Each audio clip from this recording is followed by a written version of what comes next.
ಕೊಪ್ಪಳದಲ್ಲಿ ನಿರಂತರವಾಗಿ ಮಳೆ ಮುಂದುವರೆದಿದೆ. ಹಾಗಾಗಿ ಹಳ್ಳ ಕೊಳ್ಳಗಳು ತುಂಬಿ ಹರಿತಾ ಇವೆ. ರಸ್ತೆ ದಾಟುವುದಕ್ಕಾಗದೆ ವಿದ್ಯಾರ್ಥಿಗಳು ವೃದ್ಧರು ಪರದಾಡ್ತಾ ಇದ್ದಾರೆ. ಯಲಬುರ್ಗಾ ತಾಲೂಕಿನ ತೊಂಡಿಹಾಳ ಗ್ರಾಮದ ಬಳಿ ಇರುವಂತಹ ಹಳ್ಳ ತುಂಬಿ ಹರಿತಾ ಇದೆ. ತೊಂಡಿಹಾಳ ಬಂಡಿಹಾಳ ಸಂಪರ್ಕಿಸುವಂತ ರಸ್ತೆ ಈಗ ಬಂದ್ ಆಗಿದೆ. ರಸ್ತೆ ಸ್ಥಗಿತ ಆಗಿರೋದ್ರಿಂದ ಗಂಟೆಗಟ್ಟಲೆ ನಿಂತಲ್ಲೇ ನಿಂತಿವೆ ವಾಹನಗಳು. ಹಳ್ಳದ ಹರಿವು ತಗ್ಗುವವರೆಗೂ ಕೂಡ ಕಾಯಲೇಬೇಕಾದಂಥ ಅನಿವಾರ್ಯ ಪರಿಸ್ಥಿತಿ. ಈ ರೀತಿ ಪ್ರತಿ ಬಾರಿಯೂ ಕೂಡ ಸಮಸ್ಯೆ ಎದುರಾಗುತ್ತೆ ಅಂತ ಗ್ರಾಮಸ್ಥರು ತಮ್ಮ ಅಳಲು ತೋಡ್ಕೊಂಡಿದ್ದಾರೆ. ಹಳ್ಳಕ್ಕೆ ಸೇತುವೆ ಮಾಡಿ ಅಂತ ಪ್ರತಿ ಬಾರಿ ಮನವಿ ಮಾಡಿದ್ರು ಕೂಡ ಅಧಿಕಾರಿಗಳು ತಲೆ ಕೆಡಿಸ್ಕೊಳ್ತಾ ಇಲ್ಲ. ಸದ್ಯ ಆಕ್ರೋಶ ವ್ಯಕ್ತವಾಗಿದೆ. ಕ್ಷೇತ್ರದ ಎಂಎಲ್ಎ ಬಸವರಾಜ ರಾಯರೆಡ್ಡಿಗೆ ಗ್ರಾಮಸ್ಥರು ಹಿಡಿ ಶಾಪ ಹಾಕಿದ್ದಾರೆ.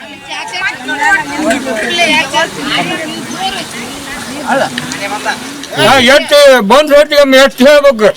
ಈಗ ಒಂದು ಫೋನ್ ಮಾಡಿಸ್ರಿ ಎಷ್ಟು ಹರ್ಕತ್ತಾಗತ್ತಾರ. ಮೇಲೆ ಇದ್ದಲ್ಲ ಏನು ಪೈಪ್ ಇಲ್ಲ ಏನೂ ಇಲ್ಲ అంటే ಮಾಡ್ದೇನೆ ಮುಗಿಸ್ಬೋರಿ. ಯಾರು ಹೇಳಿದ್ರಿ? ಯಾರು ಮಾಡ್ತೀನಿ ಅಂದ್ರು ಹೇಳ್ರಿ ಬಂದ್ ಹೊತ್ತಿಗೆ ಫಂಕ್ಷನ್ ಇದ್ದಾಗ ಯಾರು ನಾಯಕರಿಗೆ ಹೇಳ್ತೀರಾ? ಇದು MLA-ಗಳಿಗೆ ಅದ MLA ನಿಮ್ಮ MLA ಯಾರ್ರಿ? MLA ಯಾರ್ರಿ? MLA ರಾಯರೆಡ್ಡಿ ಸಾಹೇಬ್ರು. ಓಕೆ ರಾಯರೆಡ್ಡಿ ಬಂದಿದೆ ಕೆಲಸ ಎಷ್ಟು ಬಂದ್ ಹೊತ್ತಿಗೆ